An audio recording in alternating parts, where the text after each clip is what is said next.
কর্তব্য কর্ম হচ্ছে এটা হচ্ছে কর্ম। এই কর্ম আমাকে কি করবে? সকাম কর্মের মধ্যে আবদ্ধ করবে। এই জড়জগতের মায়ের বন্ধনদের মুক্ত করতে দেবে না। এই মায়ের বন্ধনদের মুক্ত হওয়ার কর্ম কি? অকর্ম। সেটা কি? ভগবানের সঙ্গে সম্পর্কিত কর্ম, সেটা হচ্ছে অকর্ম।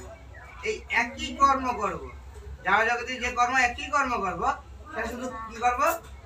ভগবানের নিবেদন করবো। তাই ভগবান জ্ঞান জগৎ তারপরে বলছে নমাং কর্মাণি বন্তি নমাং কর্ম ফলেছি ইতিমাং যোজনাতি কর্ম ভিন্ন সপদ্ধতি।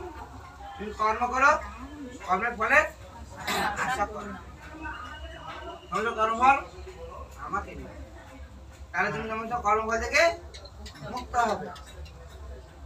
কর্ম থেকে মুক্ত হলে কি হবে? অবশেষে আমাকে। তাই সমস্ত ক্রিয়াকে বাসুদেব, এই ক্রিয়াটা কাকে দিতে হবে? বাসুদেবকে। আমি যা কর্ম করছি সমস্ত কর্মফল কাকে দেবো? বাসুদেবের চরণে। কিন্তু আমরা সেটাকে কি করে নিজে ভোগ করতে চাই, নিজে ভোগ করতে চাই। তাই জন্য আমাদের দুঃখ কষ্ট ভোগ করতে হয়, তাই না? আর দোষ দেয় কাকে? ভগবান আমার জন্য কিছুই করে। কিন্তু ভগবানের জন্য আমরা কি করেছি? আমার নিজের কর্ম, আমি নিজে কর্ম করছি, নিজে ভোগ করছি, আর বাসুদেবকে ভোগ করতে হবে।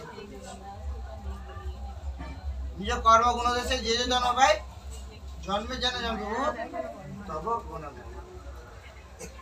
মানে যে কোন জন্ম যে পাই না কেন আমি তোমার কোনো কিছু করতে পারি, এটা বসে। আর রাত দিয়ে কি বলছে? নিজ কর্ম যে হইল ভজনেরও প্রতিবন্ধ। নিজ কর্ম দেশে আমার কর্ম খারাপ হচ্ছিল বলে আমি এরকম জন্ম পেয়েছি, আরো জন্ম ছিল বলে আমরা এরকম জন্ম পেয়েছি। আমরা ভগবানকে দোষ দিচ্ছি, ভগবান আমার কেন এরকম কষ্ট দিচ্ছি? এর জন্য চাইকে নিজে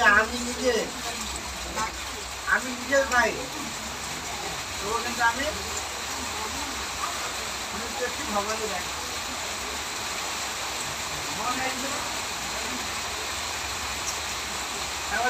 পরম ধর্ম।